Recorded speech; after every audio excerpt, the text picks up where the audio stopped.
This is the Reviewing Network Live, a weekly stream of consciousness recording session where I sit back with you folks out there, talk about some of the big news stories from the past week, and some other things I found that might be of amusement to you out there. I think you might get a kick out of it. Now, these are more like audio podcasts and are much longer than my usual videos and are also for the most part unedited and will contain some foul language. So, if you're easily offended by that, I advise you to maybe step back a bit, maybe go somewhere else. But hey, if you're up to the challenge, sit back, relax, and enjoy the show. Thanks.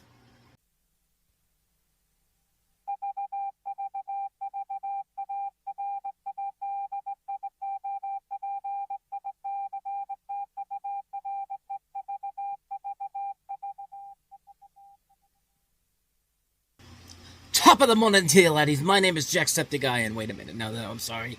I'm not. Obviously, I'm not Jacksepticeye. In fact, I don't even know if he still does that intro anymore in his videos. I think that's something that he stopped doing a while ago. But I don't know. I thought I'd do it for this particular day, St. Patrick's Day, of course. But no, this is actually the 28th edition of the Reviewing Network Live. Hello, everybody, and welcome to another episode.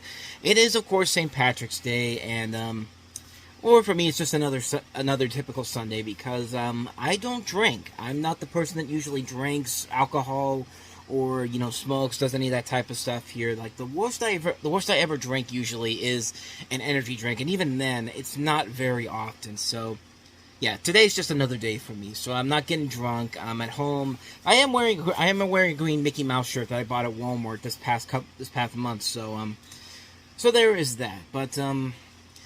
But yeah, this is the Reviewing Network Live, the weekly stream of conscious conversation show. I've already heard the intro already, so yeah, we have some stories to talk about this week. It was not a busy news week in terms of movies and television in particular, but the more interesting stuff happened over in the National Football League, because this week is, of course, the start of the new league year. Free agency is underway, and there were certainly a lot of very interesting things that happened, including to the Steelers, almost happening as soon as I uploaded the last episode. But we'll eventually get to that one in a little bit here. But sit back, relax, and let's begin the conversation. And as we usually do on the show, we begin with the weekend box office, the top 5, which was not very impressive whatsoever. But then again, it was not a busy new release week. There was a couple of releases that came out, but only one made the top 5. And even then, it underperformed expectations that the studio had in mind. We'll get to that one in just a little bit, but number 5 this week, which was number 4 last week, is Cabrini, which brought in $2.8 million, dropping 61% from last week. $13 million in particular. Yeah, so it dropped off considerably from last week, and this film has a pretty high budget to it. I think it had about a $50 million budget to it. Yeah, $50 million. And it's only brought in $13 million over 2 weeks, and even with the worldwide gross, it still hasn't crossed $14 million. It's still $13,093,000 if you add in worldwide business. So, needless to say, this is not another Sound of Freedom for this particular movie. So, yeah, this thing's going to be gone pretty soon, as will probably the number 4 film, which was number 3 last week, Imaginary, which did not have a big horror film drop-off like most of these horror films usually do. Usually in the second weekend, these horror films, they're very front-loaded on opening weekend, and they drop 60% or below the second week. But, no, Imaginary did not. It actually only had a 43% drop-off over the last week, $5.6 million. In total, bringing its gross up to $19.1 million after 2 weeks. It only cost about $10 million, so it was going to make profit either way. You take the worldwide gross, it's up to $21.8 million, so, yeah, Jeff Wadlow sleptwalked his way to another box office hit, even though he's a horrible, horrible director. But, that brings us to the number 3 film this week, the only new release in the top 5, and that is Mark Wahlberg's Arthur the King, which was a movie that, if you've seen a lot of family films over the last couple of months, you probably saw the trailer for this movie. I know I saw it a couple of times. The story about the group of mountain climbers who venture into the mountains to compete while coming face to face with a stray dog who's become attached to the head of the team. And if you saw the trailers for this, then you know that this trailer looked pretty generic from the get-go, and not even the best kind of generic. I mean, I feel like it was trying to be another movie like Dog, which Channing Tatum did a couple years ago, which did not look that great to begin with, but when you actually saw the movie, it's actually not as bad as you would give it credit for. It's actually really good, but in this case, this is pretty much what you expect from it. It's a movie that's trying to tug at your heartstrings. It's a movie that's trying to take a subtle approach. It's a movie that's trying to prove to Mark Wahlberg, can do various movies, not just the typical movies that we usually see him in. And he's a great actor overall, but even he, I don't think, can really save this movie from doing anything spectacular to it. But this is a weird budget range. It's either between $19 million and $40 million, according to the Wikipedia page here. I can't really tell which one it is, but it's like, it brought in $7.5 million, which is actually much lower than, not much lower, a little bit lower than what Lionsgate had at 10. I think they were expecting somewhere around $8 to $10 million on it, and in fact, it didn't even hit that estimate that they had for it. That's probably not a good sign for it, and I'm pretty sure Lionsgate's probably just keeping this secretive under wraps, because if it's $40 million, and that's a major disaster for them, but if it's $19 million, it's not that bad, so it's probably somewhere in the middle, which probably means that the movie did not do as well as they probably want to. It does have an A cinema score, so there's the possibility that quite possibly that this will have some legs to it, but I don't know. There's a lot of stiff competition coming up in the next couple of weeks for this movie to really try to make a profit. And it already faced 2 stiff competitions from this week that were around last week as well, which brings us to the number 2 movie, which was number 2 last week, and that is Dune Part 2, which is at $29.1 million, dropping 37% from last week. The movie has brought in $205 million domestically. Worldwide, it's now closing in on $500 million worldwide. So it's already past the first movie, and it's still bringing the audiences in. So, no real surprises there. It brings us to the number 1 movie, which again, no real surprise there. Kung Fu Panda 4 was the number 1 movie this week, bringing in $30 million, dropping 48% from last week. It is now at $107.7 million after 2 weeks. Worldwide, it's at $176.4 million. The budget on this was only $85 million, so it's a smash hit for them. I mean, to be the lone, it's the new family film out there. There's not that much competition for the family dollars now until we get to the Garfield movie is in May, but even before then, next week we have Ghostbusters Frozen Empire, which, even though it's got a PG-13 rating, it's still can bring the families, as well as even Godzilla X Kong: The New Empire, which comes out 2 weeks after that on Easter weekend. But in terms of like animated movies, Kung Fu Panda 4 is the only real top dog now until we get to the Garfield movie on Memorial Day weekend. There's a possibility that these two could be swapped around, maybe. I know it's like a $900,000 difference between Kung Fu Panda 4 and Dune Part 2, but you never know. It could be much closer than we think, but I think because of the fact that the family film is the number 1 movie, it'll probably stay that way. I think Kung Fu Panda 4 will stick around as the top film of the weekend, but it'll still have some long legs going forward, especially with the fact that there's not a whole lot of there's not a huge animated movie coming out until, like I said, for the 3rd time, the Garfield movie comes out on Memorial Day weekend, but we'll see how that pans out. But yeah, it was not a busy new release weekend. There were a couple of movies that had some wider releases. Love Lies Bleeding, the new Kristen Stewart movie, got a wide release. $2.5 million, bringing its gross up to $2.8 million after 2 weeks. A lot of critical praise for that particular movie. There's One Life, which was one of the new releases from Bleecker Street Media, which has Anthony Hopkins in it as a young London broker who, in the months leading up to World War II, rescues over 600 children from Nazi-occupied Czechoslovakia. So I guess it's supposed to be another Schindler's List type of movie, I guess, and surprisingly, it doesn't have Liam Neeson in it, because he's usually in a bunch of these Bleecker Street movies, but only brought in $1.7 million domestically, and it's making most of its money internationally, $30 million worldwide, added the totals together, $32.7 million worldwide, so I don't know the budget on this particular film.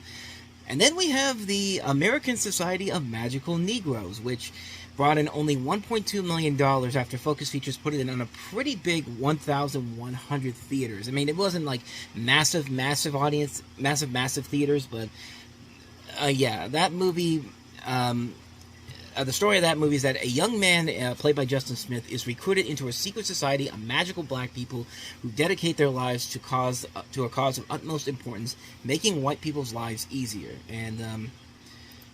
And surprisingly, the movie did not. With a premise like that, you would think this movie would actually be something pretty interesting and pretty unique. But yeah, the critical response for this movie is not really that great. I think it's only got a 30% on Rotten Tomatoes. Metacritic, I think, has it at a 52%, 52 out of 100, which is not very good for this movie. And I'm pretty sure that people probably wanted to go see this movie, but I think some people out there may have the realization that once they get to the ticket counter and say, "Yeah, can I get one for the American Society of Magical News?" I mean, hey, that's why that's why you can have online ordering. You can just buy your tickets online. You don't have to worry about getting to you don't have to worry about going to the ticket counter. Just take your ticket to the guy in front of the theaters, and then just go, and then just like, yeah, better said than done. Or you could just wait for it to stream on Peacock because it's going to be there probably within the next couple of days, but next couple of weeks. But yeah, the American Society of Magical Negroes did not do very well. $1.2 million. What was the budget for this movie? I was actually kind of curious. I was just on the page here. Let me see if I can find the budget for this. And I don't think it's on here, but it couldn't have cost that much to have. But Focus Features been putting out these very interesting movies that have not done very well. I got to see Lisa Frankenstein last month. I thought that was very good. I still haven't gotten to see Drive Away Dolls yet. I'm really looking forward to checking that one out. This one I might check out down the road, but I'm not expecting too much from it in terms of the movie stuff because the reviews for it have not been that great. But other than that, though, that's pretty much it for the new releases for this particular week. Of course, next week we have Ghostbusters Frozen Empire. We also have Sydney Sweeney's latest film, Immaculate, which got a lot of praise over at South by Southwest, but when you talk to critics who were actually there, the real the newspaper critics and the online critics for the Hollywood Reporter and Variety, they have not been as positive as the regular general audience viewers have been.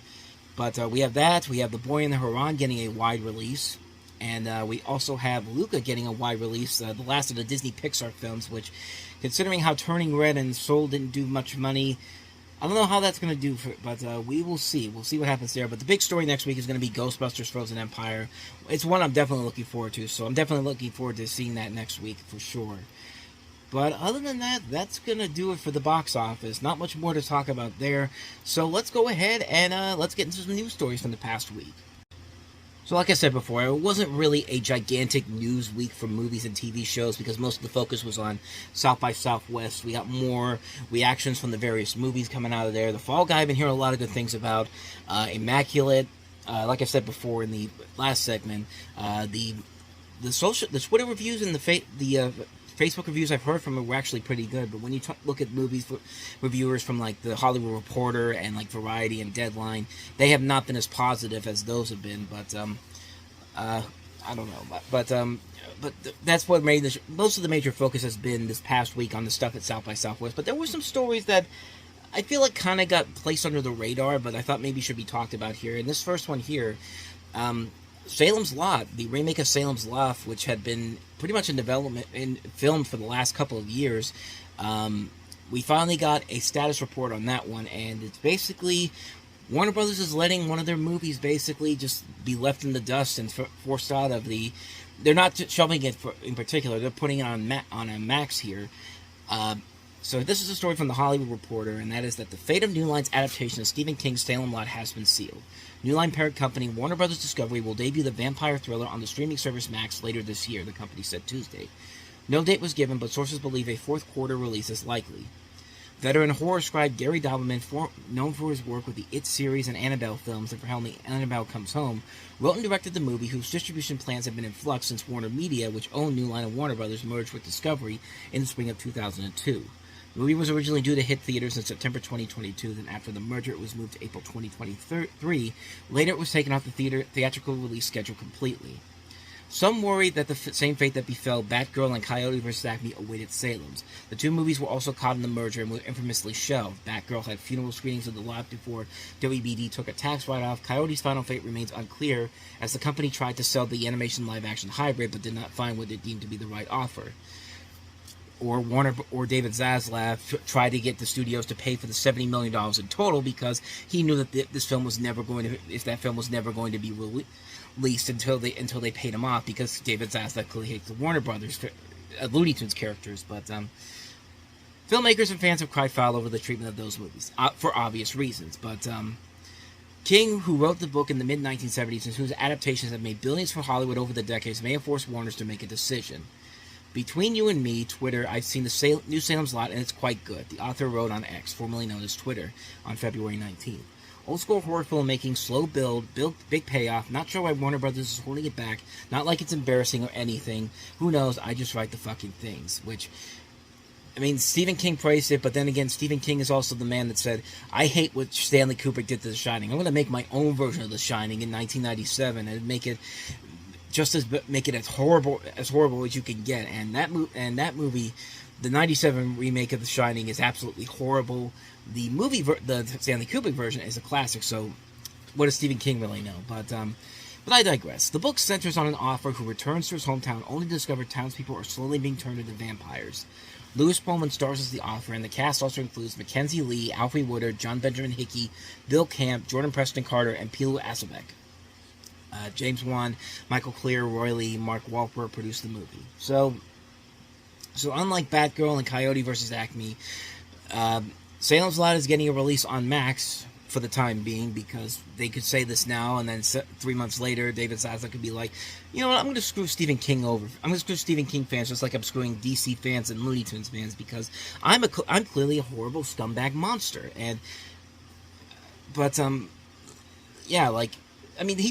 Stephen King makes a good point. His movies do make a ton of money. I mean, even Pet Sematary, the one that came out not too long ago, was a hit at the box office, and the It films were big hits as well. So why would you not put this on the big screen so you can make money off of it? Even if you put it out in the middle of September. September is not a big time to release blockbusters, except for what you've done with the It movies. The It films were big hits in September, and, you know, some people have told me that Salem's Lot is not a well-received adaptation in movie form, or even a book in particular, but I don't know. There's just really something fishy about the whole thing. The fact that, like, Batgirl and Coyote vs. Acme don't get releases because of the most ridiculous reasons, but this still gets a release on a streaming service, even though could probably make some money at the box office if you release it around the right time when there's literally nothing else out there. But then again, that's just me saying that, but what do I know? I mean, really, what do I know? But it was not the only big news stories from Warner Brothers this week, as we have with our next story. So, also on the same day that they announced the fate of Salem's Lot, we got news of the Batman Part 2 being pushed back a year. Continuing from the story from the Hollywood Reporter, the Batman Part 2 is flying off to a new date. The film will now open on October 2nd, 2026. That's back a full year from its previous date. Batman 2 wasn't the only notable change made to Warner Bros. Release calendar on Tuesday. Maggie Gyllenhaal directed The Bride, starring Christian Bale, will take Batman 2's old date of October 3rd, 2025. Barry Levinson's gangster pick, Alto Nights, is being delayed from November 24, 2024 to March 21st, 2025. And Paul Thomas Anderson's untitled star-studded event film has landed an August 8th, 2025 release date. All these titles will be offered in IMAX. So, the sequel to the Matt Reeves Batman was first announced at CinemaCon in April 2022. In August of that year, Mattson Tomlin boarded to co-write with Reeves, and in late January 2023, DC studio bosses James Gunn and Peter Safran gave the film a title and date of October 3rd, 2025. DC insiders say the delay is related to last year's strikes. The Batman earned the second-best opening of the pandemic with $134 million domestically, on its way to a global haul of $773 million. It launched a new franchise with Colin Farrell's Penguin getting his own Max series, which I believe is delayed until 2025, if I'm not mistaken. But Reeves has been developing an Arkham Asylum-focused show that morphed out of an earlier idea for a series focused on the Gotham Police Department. The sprawling cast also includes Zoe Kravitz as Catwoman, Paul Dano as the Paul Dano as the Riddler, and Andy Serkis as Alfred. The film also features Barry Keoghan as a mysterious Arkham Asylum inmate who befriends Riddler, with the character set up as a version of the Joker. The Bride also stars Jesse Buckley and Peter Skarsgård, with Annette Bening and Penelope Cruz. Gyllenhaal wrote the script for the action pick and is producing alongside Emma Tilliger-Koskov, Talia Kleinhander, and Osnat Handelsman Karen. And they talk about the other movies here too, but the big story here is that the Batman Part 2 has been pushed back. And it's not because of anything going on with the movie itself, it's because of the strikes. And when you think about it, yeah, it makes a lot of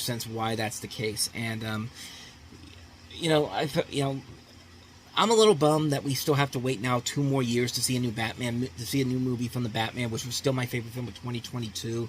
And I was really looking forward to see what they do here with this next film. But if you're gonna take the time to put it together, put it together. Give us a really good sequel. And really, I was a little bit upset at first, but after a while, I was kind of like, it'll be worth it in the end. Like, if they don't screw around with it too much, this has a chance to be something really, really cool when it's all said and done. So, I'm a little bummed that we're gonna have to wait another year for it. But it's because of the strikes. What else are you really gonna say about it? A lot of films are getting pushed back and delayed because of what happened last year with the strikes and all that. So yeah, that was one of the other stories that came out around the same day that happened. But there was another story from Warner Brothers that DC is working on another film, and I have that story right here. So Warner Brothers is digging more into the DC library, and it's finally time for a live-action Teen Titans Go movie. Again, this is on The Hollywood Reporter.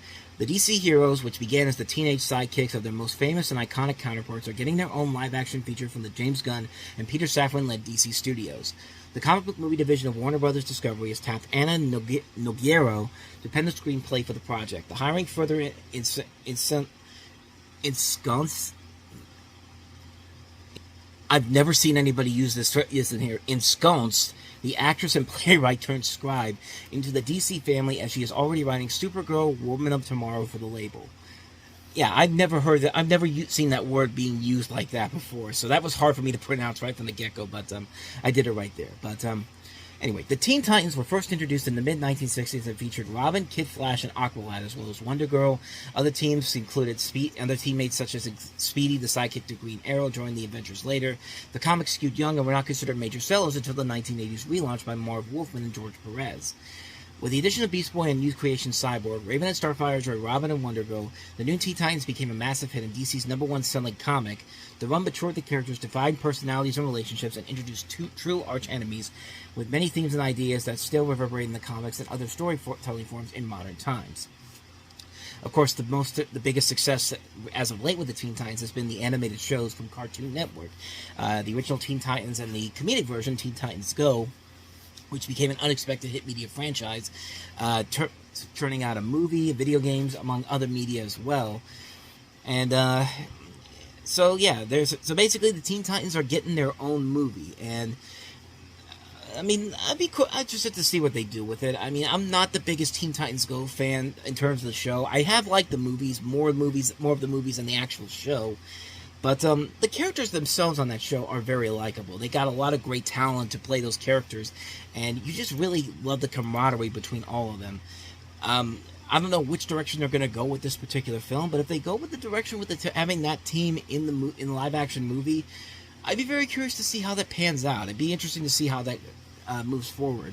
But I thought that was pretty interesting news to hear about that they're doing a live-action Teen Titans movie over at DC Studios, and yeah, I'm really curious to see where they go with that, the concept. So we'll see what happens there. Supergirl, Woman of Tomorrow is one that they're doing right now, which I think comes out not too long after the Superman movie does, and they already got their person to play Supergirl. I didn't really get to cover that before, but it's Millie Alcox who plays who's on the HBO the Game of Thrones spinoff House of the Dragon, and I don't know when that one's coming out. Let me see. I know it's part of the first chapter of the new DC universe they have here, but let me see if I can find a release date here, if there is one for it, because I know James Gunn Superman's the first one in, and I think that's the one that's scheduled right now. Come on, where are you?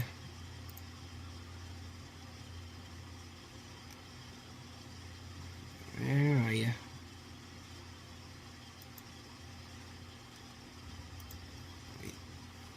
I know this is just dead air for you, but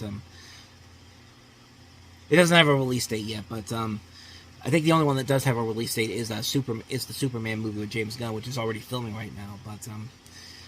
But yeah, like I said, it could be something that could be interesting. But I would like to see what the Supergirl Woman of Tomorrow movie is going to be like first before I get excited for the new Teen Titans movie. But so yeah, that's the story on that. So let's go ahead and move on to the next story I have here, and that is the status of Scream 7.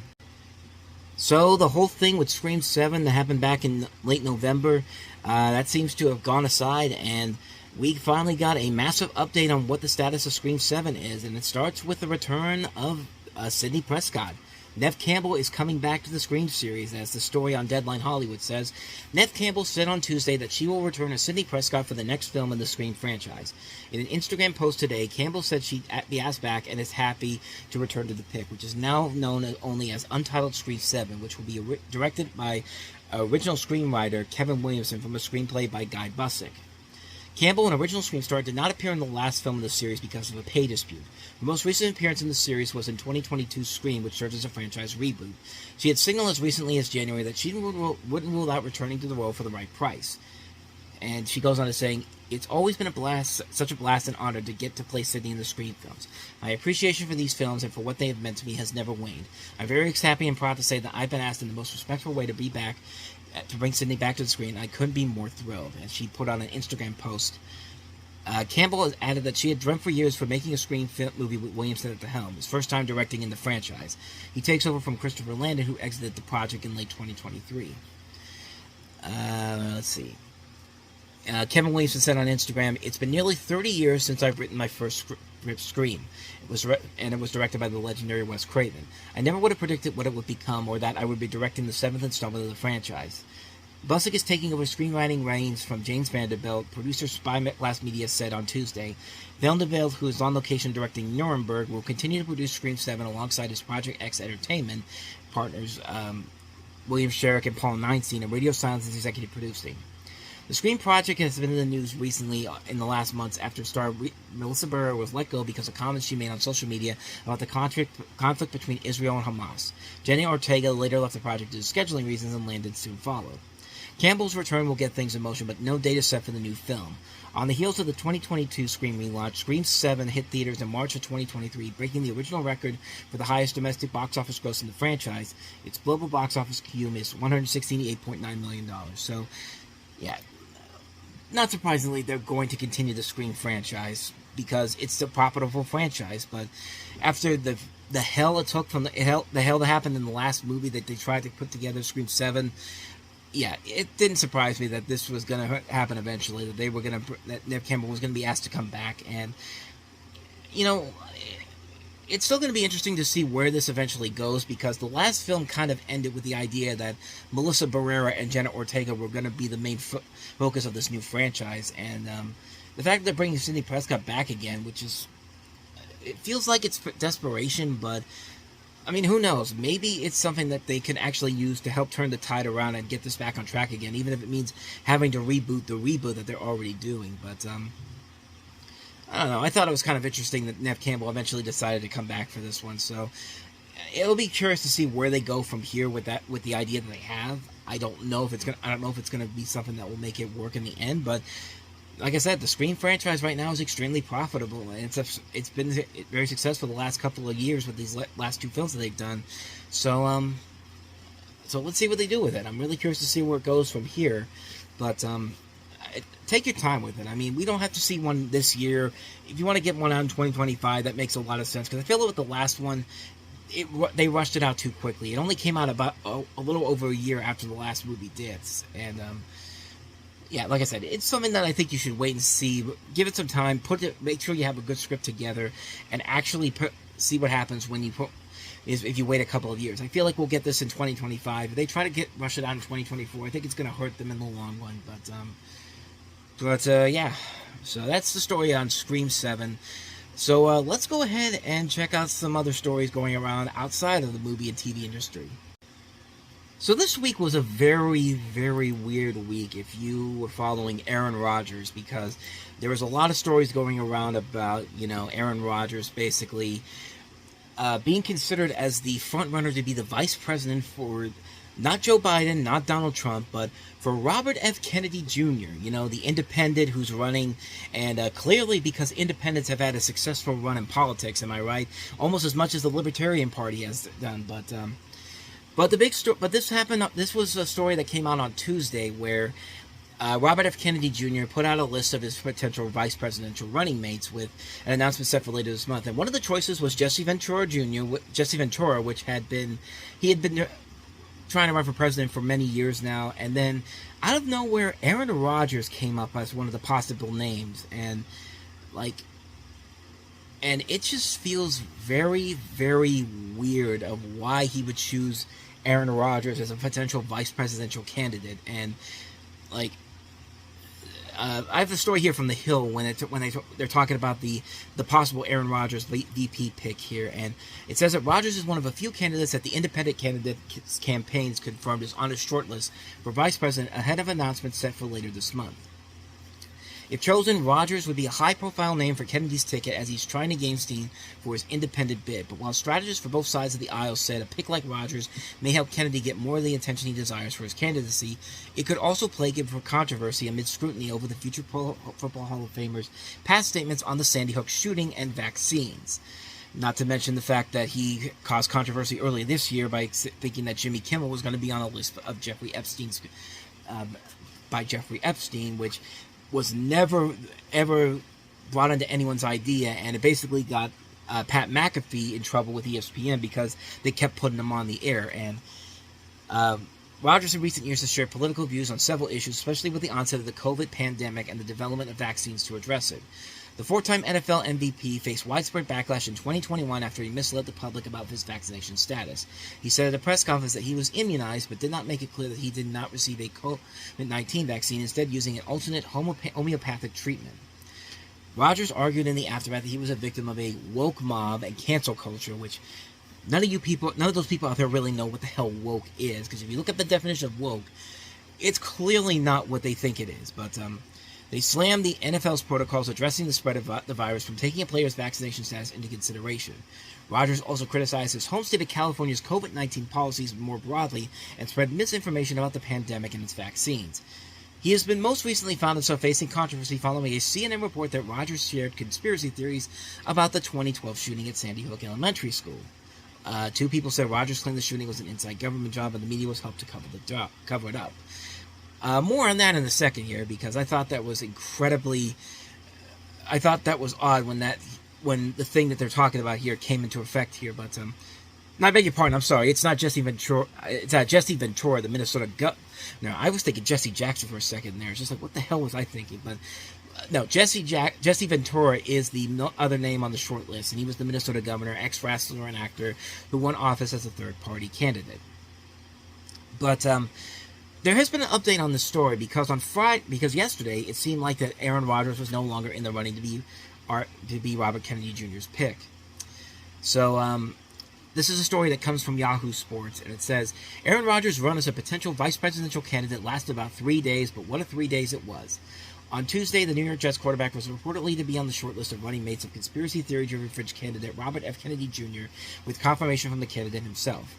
On Wednesday, Rodgers was reported to having told two people, including a CNN reporter, that believed Sandy Hook shooting to be a government inside job, and then on Thursday, he posted a curiously worded tweet saying that the massacre was an absolute tragedy. Again, I'll get to that in just a second, but on Friday, a video was posted on Kennedy himself saying he had made his VP pick, and it's not any of the people they've talked about, which seemingly eliminated Rodgers, whom a lot of people were talking about.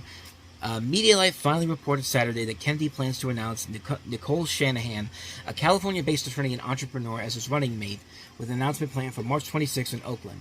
The outlet confirmed Rodgers to be out of the running with a claim that the prospect of his selection prompted concerns about donors to the campaign. So, if you were going to go to the New York Jets in 2024 and you realized that you had put in a ton of draft capital to get Aaron Rodgers to come play for your team, and he's doing stuff like this, you would have almost thought that Aaron Rodgers was doing whatever he can to get the hell out of New York and never play for that team again, even though he only played 4 snaps before he got injured. But yeah, I would not feel comfortable right now if I was the New York Jets right now about this guy's future with the team if he continues to try to do stuff like this. I feel like this is going to end up being one of those new worst trades in NFL history, like the Russell Wilson thing right now and Deshaun Watson. Like, this could easily be something that could be one of the worst trades in NFL history if Aaron Rodgers doesn't at least improve with the team going forward. But let's get back to those comments he made about Sandy Hook. Now, I saw this tweet on Thursday, and I had no idea what the hell it was about. And so I see this online, and this is from his Twitter page. And he goes on to say, as I'm on the record saying in the past, what happened in Sandy Hook was an absolute tragedy. I am not and have never been of the opinion that the events did not take place. Again, I hope that we learn from this and other tragedies to identify the signs that will allow us to prevent unnecessary loss of life. My thoughts and prayers continue to remain with the families affected along with the entire Sandy Hook community. Heart, hashtag. When I read that the first time, I literally thought to myself, that wasn't posted 12 years ago. That was posted today on March 14th of 2024. What the hell is this? And it didn't take me until I realized that he was talking about something he said on Wednesday, which, why are you even still bringing it up now? Like, what? Like, are you, like, does he watch Alex Jones a lot, even though Alex Jones isn't really much of a thing anymore? Like, what the hell is going on here? And it's just like, it feels like Aaron Rodgers is trying to do whatever it takes to get fired to get cut from the Jets. Like he doesn't want to play football for them. It just feels like, that's what it exactly feels like. Like, it doesn't feel like he really wants to do anything, and except try to get out of New York as soon as possible, because, like, nobody can be nobody can be like this and act like they still want to play football. Like when he was out last year with the Jets, and he kept talking about, like, hey, everybody's got to come together, everybody's just got to close out the noise, everybody's just got to keep going, no matter, don't let anybody tell you can't do that. Meanwhile, he's all the way in California getting rehab from that injury that he had, while everybody else on the New York Jets is struggling to find a way to win games with Zach Wilson there. Like at that point, he should have just shut up. But as soon as he said that, he was back in New York on the sideline with Zach Wilson, hoping to help him out, which it didn't work out too well, because they had no idea what they were doing without Aaron Rodgers there. Without Aaron Rodgers there, the Jets really struggled. So yeah, it's been a pretty interesting week if you're Aaron Rodgers, and I think personally he's trying to find a way to get out of town, because nobody should be acting like this if they really want to get the attention back, get the positive attention back on him, because it just feels like he's trying to do whatever it takes to get the hell out of New York. Like, it just feels that way. I don't think he really wants to be there, but we'll see how this pans out. This potentially could end up surpassing Russell Wilson as the worst trade in NFL history if Aaron Rodgers continues with these shenanigans, but we'll see what happens there. Speaking of the NFL, let's talk about the free agency period, because it's the week when this is one of the biggest weeks in NFL history, because you get to find out who's going where, who's going to be with team in 2024. And let's just say this week has been quite a doozy. So needless to say, this free agency period, this first week of it in particular, was very, very interesting on a number of different levels, because right from the get-go, literally after I put the last episode up, it was already underway. So I might as well talk about that first, because boy, did the Pittsburgh Steelers make a lot of headlines this week for some of the decisions they decided to make. And it started on Sunday night when, after the Oscars had aired, the news broke that Russell Wilson was joining the Pittsburgh Steelers, which I was really I, like everybody else, was really stunned that that actually happened. Like, that's not usually this whole week has been the complete opposite of what you would expect the Pittsburgh Steelers to do. Like, they do not usually spend as much money as they do on the first weekend of free agency, and or go for these big names here in particular. But man, they made probably probably two of the smartest moves they made this whole time. Is when it comes to the free agency market, because let's start with what the Pittsburgh Steelers. So Russell Wilson signs with the Steelers to a 1-year contract, and but here's the beautiful thing about this that makes this all the more interesting. So Russell Wilson signs, and he's only getting the vet minimum of $1.2 million. Now, why is that? Why is that in particular such a big deal? Well, because the fact of the matter is that not only did the Steelers get him for a pretty low price. I mean, $1.2 million for Russell Wilson is very, very interesting, even if it is for 1 year in particular. But here's the beautiful thing about this whole thing, and that is the fact that not only did the Steelers did not spend a whole lot of money didn't spend a whole lot of money to get Russell Wilson, but the Denver Broncos are going to be paying him for next year as well. They're going to be holding in the $38 million that he's still very much owed from by the Denver Broncos because of that contract that they signed. And I've got the tweet here from Adam Schefter, which kind of sums it up. Wilson will sign a team-friendly one-year deal with the Pittsburgh Steelers for the vet minimum of $1.2 million, and also with the Broncos will wind up paying $38 million of his salary while Wilson wears the black and yellow, which that's pretty damn amazing when you think about it, that the Steelers were able to pull that off. And it's literally a low risk but possibly high reward situation because, okay, so what if it doesn't work out? What if it doesn't work out after 1 year? Okay, you just move on to somebody else then. It's literally costing them very little money, and if it doesn't work out, you just move on and you go somewhere else. You go to somebody else. You get somebody else to take that position, and it was a very, very interesting situation that took place there. Like, I really didn't think that anybody in particular really expected that to happen. Like, if you were to tell me that I'll talk about that in just a second here, but so that's how the week started. It's on Sunday night when Russell Wilson essentially signed with the Pittsburgh Steelers for a very low deal where the Denver Broncos are still paying him even though he's no longer on the team.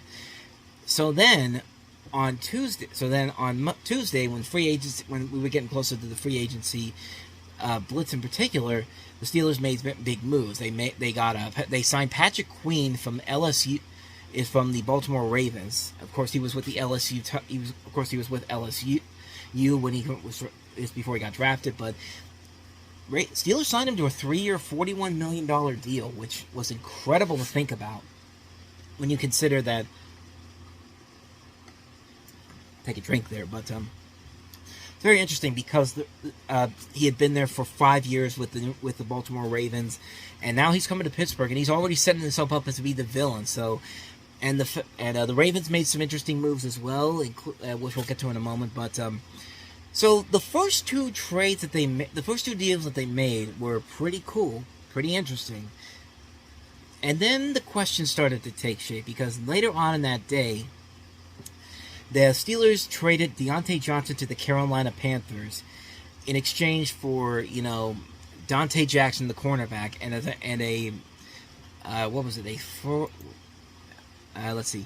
acquired in a trade with the Carolina Panthers along with Dante Jackson with a 2024 6th-round pick in exchange for Deontay Johnson and a 2024 7th-round pick. And, yeah, the Steelers needed help with a cornerback, but I think a lot of us were really hoping maybe they get somebody like L'Jarius Sneed or maybe some of the other free agent cornerbacks is out there. But yeah, Dante Jackson is very odd. Like, it's a very odd. I don't think the Steelers really got a whole lot for that particular trade in particular. I mean, especially since Dante Jackson is now heading into is going to be 29 by the time the next season comes around. But I don't know. I mean, it didn't feel like Deontay Johnson really.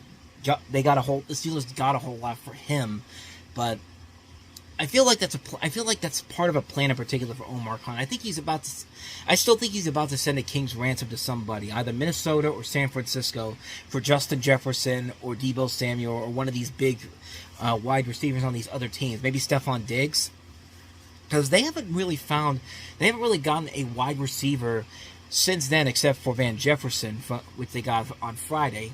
But yeah, that felt weird. And then they got They brought in Deshaun Elliott from the Ravens and Lions. And then Friday, because the belief as Friday began, when Russell Wilson was doing his press conference, was the belief that Russell Wilson will be there for a year. He'll learn. Kenny Pickett will learn under him, and so Kenny Pickett will basically be there to learn from Russell Wilson. And then 10 minutes before I went to work, the news broke that the Steelers were trading Kenny Pickett to the Philadelphia Eagles. And let's just say that I was not happy. In fact, I was mad throughout that day.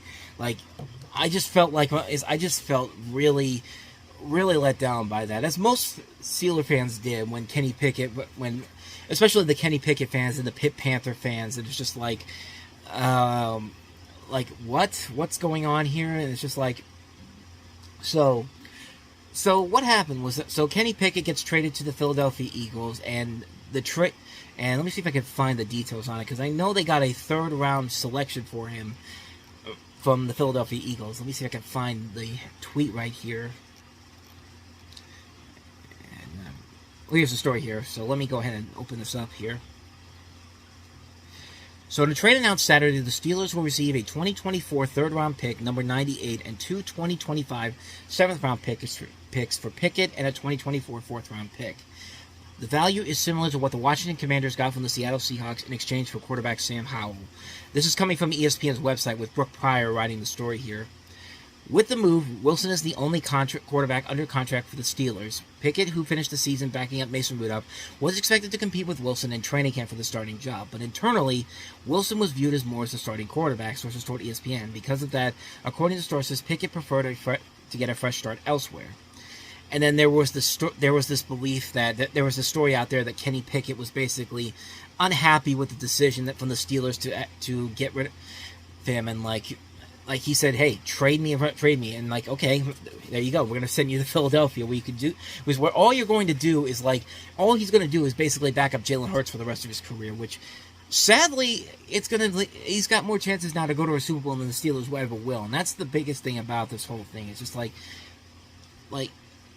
out of all the quarterbacks that are starting anew, I feel like Kenny Pickett got screwed over, because it's basically because Mike Tomlin decided to still keep Matt Canada around. Matt Canada should not have been there after the beginning of last year.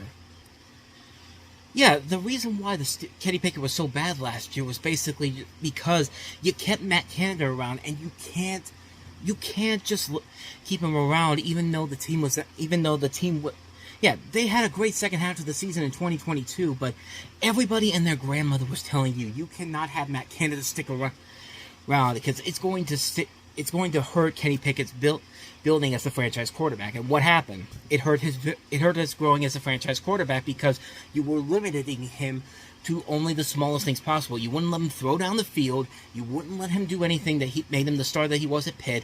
And now, just 2 years into it, he's one of the worst. He's now the worst first pick for the Steelers in almost 30 years, and it's not his fault.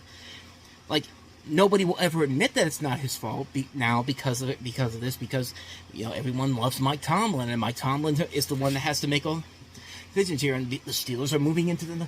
It's I could not believe that as soon as Kenny Pickett got traded, how everybody who was defending this guy at first was just good, get his ass out of here. It's just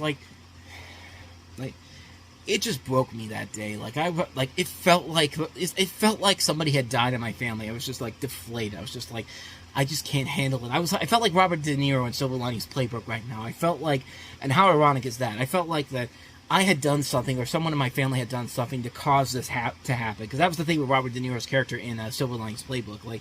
He always thought that because of what his son did, it affected how the team did, is how the Philadelphia Eagles did in that movie. That's what I felt like watching this. I felt like somebody had done something wrong in my family to cause this to happen, and Friday was a rough day for me, and I just couldn't get over the disappointment of that, and it really irked me a little bit, But then that led to Saturday. So we get to Saturday, and that because of what happened with Kenny Pickett, suddenly the idea of bringing in Justin Fields became more of a reality. Because when you think about it, Justin Fields now is Justin Fields. The Bears probably wanted to get a first-round pick for him, but as everybody basically said, no, we're not going to do this. No, we're not going to do this, and they basically ran out of ideas. Here comes the Steelers, basically. And then right around this time on Saturday night, while we were out for a birthday dinner over at Shelly Pie Pizza, which is a great pizza place here in Pittsburgh. If you ever come out here, come to Shelly's and come to Vincent's Pizza. They have really, really damn good pizza. Yeah. The news broke when we were in there that Justin Fields was coming to Pittsburgh, and it literally didn't cost the Steelers anything of significance. It only cost them a conditional 6th-round pick. And even with the conditional 6th-round pick, it basically means that, it could become a 4th-round selection if Justin Fields plays 49, I think it was 51% of the snaps in 2024. So basically what would need to happen is that Russell Wilson would have to be absolutely horrible in the first half of the season to make the Steelers say, Justin, get in there. And if he plays 51% of the plays in the season, he essentially becomes a 4th-round selection for the Chicago Bears. But even then, though, that is still incredible how they were able to pull that off. The Bears got fleeced again by Omar Khan, of all people, because he did the same thing last year with Chase Claypool, which that hurt that they still got rid of him, but you know what? He hasn't done anything of note since then. It's like the teams that he goes to have no idea what to do with him and just have to take him because he's a wide receiver. He'll eventually do something for us eventually, which never really comes to be. But yeah, when they got Justin Fields, it's just like, wow, if you were to tell me a month ago that the Steelers would basically would have Russell Wilson and Justin Fields on the roster as the quarterbacks, and it would cost them only about $3 million for both of them. That's pretty impressive stuff here. I don't think it cost him anything to bring Justin Fields in. I know that he has a 5th-year option coming up on May 2nd that the Steelers could go for, but I don't even know if they're doing it with Najee Harris either, so I don't know if he's going to be sticking around here for too much longer, which would suck, but I don't know. I think they'd be more interested in keeping Najee than Justin Fields on a 5th-year option, but they could still, I think they said they could still sign him in the summertime to a smaller deal, but yeah, if you were to tell me that Russell Wilson and Justin Fields were going to be playing for the Steelers in 2024 and Kenny Pickett was going to be somewhere else, I would have told you were crazy, but that's just the way the world works right now, and that's just what happens. So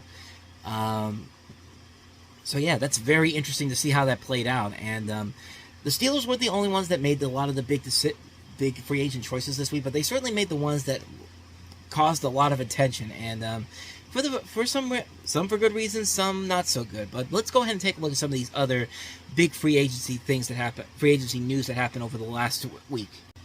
So I've got the list here of all the other teams and all the decisions that they made so far. The Buffalo Bills, they signed Matt Collins to a deal, Curtis Samuel to a deal. Deion Dawkins signed an extension. Mitch Trubisky came back to the Bills after the year with the Steelers. Nicholas Morrow joins the team. Cam Lewis, Taylor Rapp re-signed.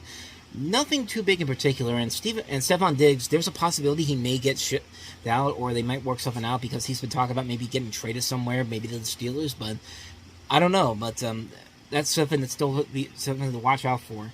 The Miami Dolphins made a couple of moves. Jonnu Smith signed with the team. Neville Gallimore, Jonathan Harris, Shaq Barrett, Jordan Brooks, Anthony Walker, Kendall Fuller, Jordan Poyer, Ciaran Neal, Nick Needham. They re-signed Salvin Ahmed as well as Jake Bailey. The Patriots re-signed Jacoby Brissett back with the team that drafted him. Antonio Gibson signed a deal with them. Kendrick Bourne re-signed with them. KJ Osborne signed with the team. Jalen Reagor and Hunter Henry re-signed. Austin Hooper joined the team. Chukwuma Okorafor. Anyone else? Armon Watts. Kyle Duggar. Sion Takitaki. Sorry about that, I got a phone call. But the New York Jets signed Tyrod Taylor to a 2-year deal. Morgan Moses was acquired in a trade with the Ravens. Tyron Smith from the Cowboys signed a 1-year deal. John Simpson, Leaky Fotu, Javon Kinlaw, Isaiah Oliver, Greg Zuerlein, Thomas Morstead. Those were the picks. Those were the people that the Jets signed. The Ravens' biggest signing was, of course, Derrick Henry, who signed a 2-year, $16 million deal with a max of $20 million, including $9 million in guarantees. They also signed Josh Johnson as the quarterback. Nelson Aguilar signed an extension. Justin Madubuike also signed an extension, as did Brett Urban and Malik Harrison. For the Bengals, Zach Moss signed a 2-year, $8 million deal. T. Higgins has the franchise tag. Trenton Irwin re-signed. Mike Gesicki joined the team. Tanner Hudson, Drew Sample, Cody Ford, Sheldon Rankings joined the Bengals. Von Bell signed a deal with them. So did Geno Stone. Akeem Davis-Gaither re-signed a deal. The Cleveland Browns signed Jameis Winston to a 1-year deal. Jerry Jeudy was acquired in a trade. Adam Troutman joined the team after being in Denver. Zadarius Smith re-signed. Michael Dunn, Shelby Harris, Maurice Hurst all re-signed. Devin Bush, the former Steeler, joins the team on a 1-year deal. Jordan Hicks, Corey Baroque has re-signed. I already talked about the Steelers. The Houston Texans acquired Joe Mixon in a trade with the Bengals, and they signed him to a pretty good deal after that. Noah Brown, Dalton Schultz, Charlie Heck, all signed deals to come back. Danico Autry joined the team. Tim Settle, Daniil Hunter, Aziz Al-Shahir, Delshon Phillips, Mike Ford, Lonnie Johnson, Desmond King, Jeff Okuda, Eric Murray, Kaimi Fairbairn, and Tommy Townsend joined the team. Joe Flacco signed with the Colts. Trey Sermon signed a free agent deal with the Colts as well. Michael Pittman signed a 3-year deal of $70 million. Tyquan Lewis, Jannard Avery, Raekwon Davis, Grover Stewart, Zaire Franklin, Kenny Moore, Ronnie Harrison, Rigoberto Sanchez. Jacksonville traded to get Mac Jones from the Patriots. They signed Dearness Johnson to a new deal. They got Gabe Davis from the Buffalo Bills, Devin Duvernay from the Ravens. Blake Hance signed an extension, so Ezra Cleveland joined the team. Mitch Morse signed a deal with them. Josh Allen got the non-exclusive franchise tag. They signed Eric Armstead from the 49ers. Ronald Darby signed a deal. Darnell Savage from the Packers signed a deal with the Jaguars. Mason Rudolph signed a deal with the Tennessee Titans, a 1-year deal. Tony Pollard with a 3-year, $24 million contract, formerly of the Cowboys. Calvin Ridley signed a 4-year, $92 million deal that includes $50 million fully guaranteed after his 1 year with the Jacksonville Jaguars. Nick Westbrook-Akine re-signed on the deal. Sadiq Charles, Lloyd Cushenberry, Kenneth Murray, Chidobe Awuzie, Nick Folk, and Morgan Cox joined the Tennessee Titans. The Broncos haven't made any significant decisions, but they did sign a couple people. Malcolm Roach, Brandon Jones. They re-signed Will Lutz. He was originally going to go to Jacksonville, but he decided to sign back in Denver. P.J. Locke, Lil Jordan Humphrey, Michael Burton signed a deal. Kansas City, Marquise Brown signs a 1-year deal for $11 million. Irv Smith from the Bengals signed a deal with them to join. Chris Jones re-signed it for a 5-year, $158 million contract with $101 million in guarantees. Derek Nottie, Tershawn Wharton, Drew Tranquil, L'Jarius Sneed has the non-exclusive franchise tag. Deion Bush, Matt Ariza, who was actually banned from the league for a little bit, but he was eventually re-signed back on, signed a deal with the league minimum, and James Winchester was also back with the Chiefs. The Raiders have Gardner Minshew, who they signed with a 2-year, $25 million deal. Amir Abdullah re-signed with the Raiders. And Andre James re-signed on a 3-year, $24 million contract. Christian Wilkins, who was with the Dolphins, signed a 4-year, $110 million contract that includes $85 million in guaranteed money. The Chargers re-signed Easton Sick. Gus Edwards from the Ravens joined them on a 2-year, $6.5 million deal. Will Disley signed with the Chargers for a 3-year, $14 million deal. Hayden Hurst signed a deal with them as well. Poona Ford, Alohi Gilman also re-signed a 2-year deal. The Cowboys didn't really do a whole lot until very late in the week. They signed Eric Kendricks from the Cowboys They signed Eric Kendricks, who was originally going to go to the 49ers, but then decided to switch over to the Cowboys. Jordan Lewis signed a 1-year deal, and Trent Sieg, the long snapper, re-signed on a free agent deal. Drew Lock was on a 1-year, $5 million deal. Devin Singletary signed with the Giants as well. Isaiah McKenzie signed with them. Jermaine Illuminar signed a 2-year, $14 million deal. So did John Runyon, got a free agent deal. They acquired Brian Burns in a trade with the Panthers. And Jalen Mills signed a contract with the Giants on a free agent deal. The Eagles made a lot of moves as well. We talked about what happened with Kenny Pickett. The big one was, of course, Saquon Barkley getting a 3-year, $37 million deal with $25 million in guarantees. Devontae Parker agreed to a 1-year deal. Albert Agubane signed a 1-year extension. Landon Dickerson got a 4-year, $84 million extension. Matt Hennessy, Brandon Graham, Bryce Huff, Zach Brown, Julian Okwara, Devin White, C.J. Gardner-Johnson, Jake Elliott, Braden Mann, Rick Lovato. The Washington Commanders signed Marcus Mariota. Austin Eckler goes from the Chargers to the Commanders. Zach Ertz signs as a tight end. Nick Allegretti joins the team on a 3-year deal. Tyler Badiasi signs with a 3-year deal.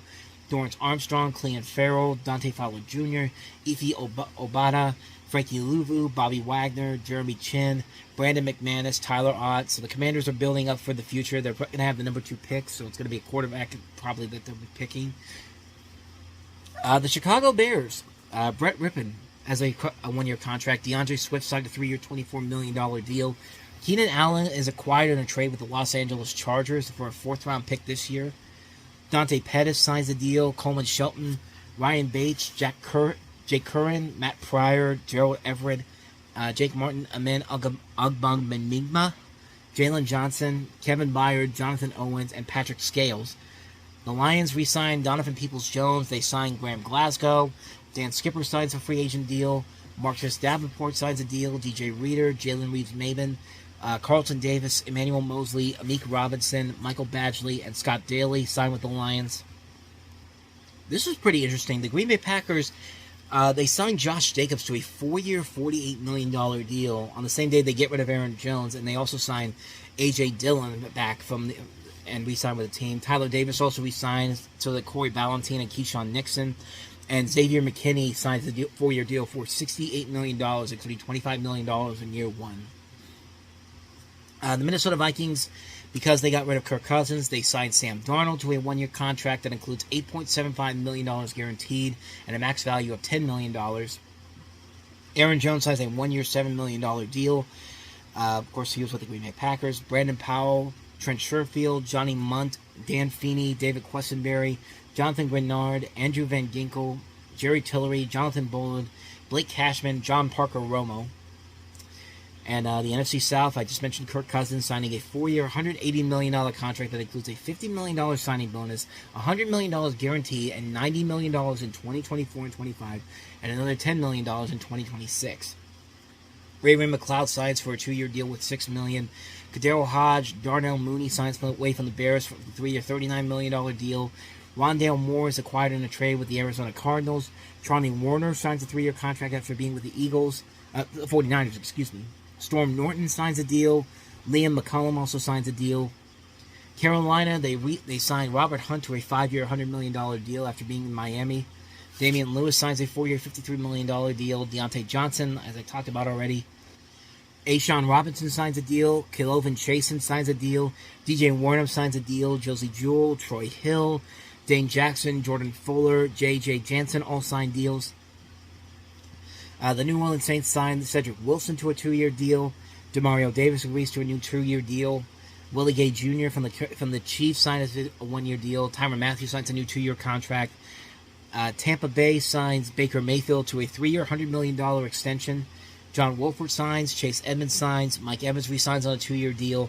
Ben Bredeson signs a deal. Sue Opta, Justin Skule, Greg Gaines, Levante David, Bryce Hall, Jordan Whitehead, Antoine Winfield Jr., and Chase McLaughlin.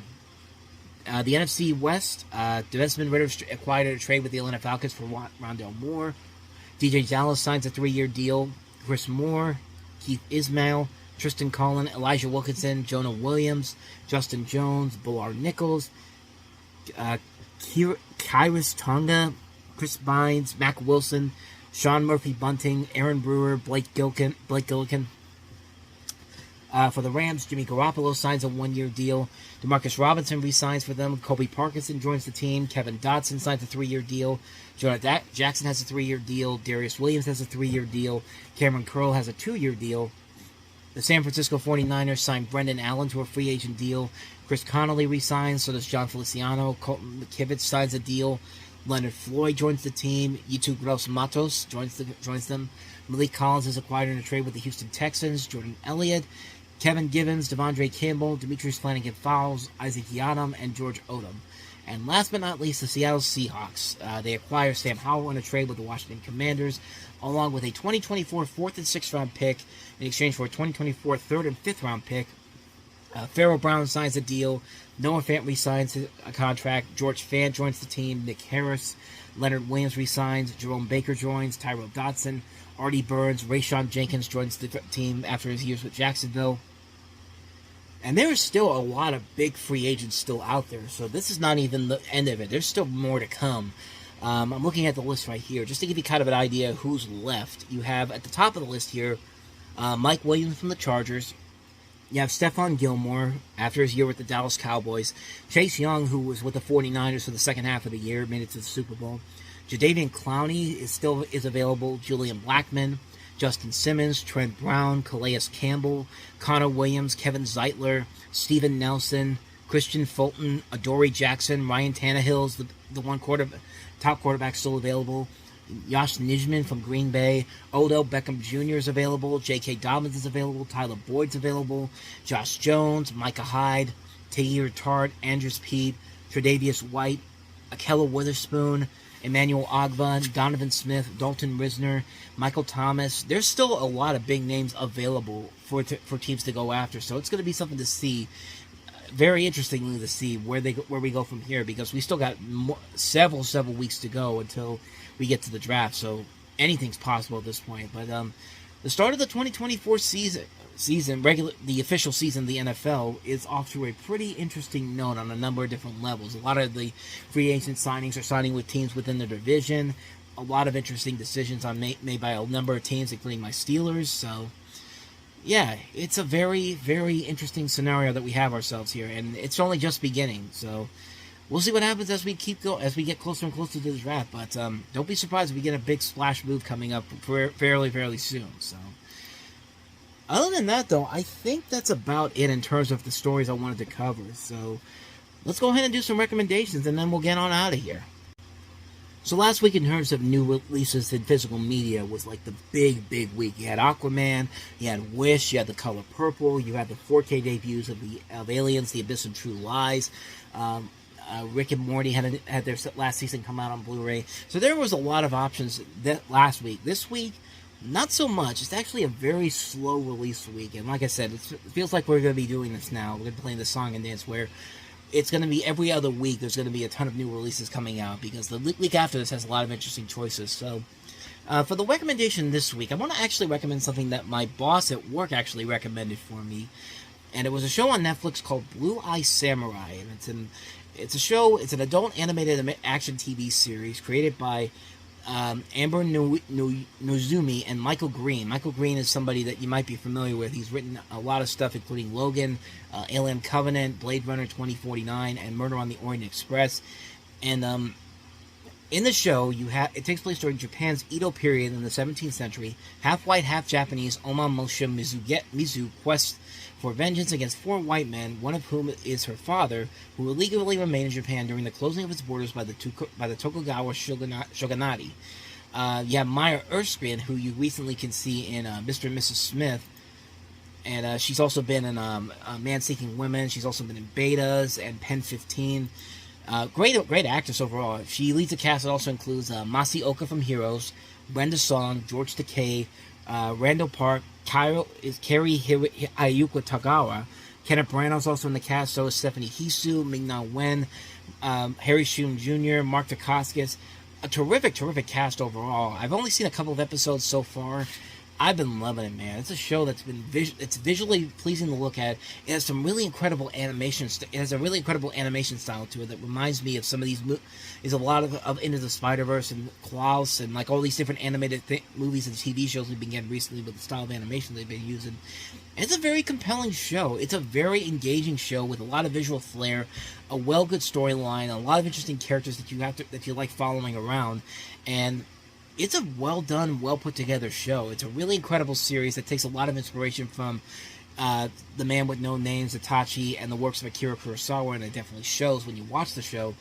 It's a really fantastic show. I've only seen a little bit of it, but I got to thank my boss for actually recommending me this show, because it definitely is worth it. It kind of came out of nowhere. I really did not know anything about it until I was told about it last week, and when he showed me the trailer for it, I was just like, this feels like it's something right up my alley. It's something I should definitely check out, and I'm glad I did, because it's definitely really impressive stuff to look at. So, and it's also getting another season too, so that's good to know.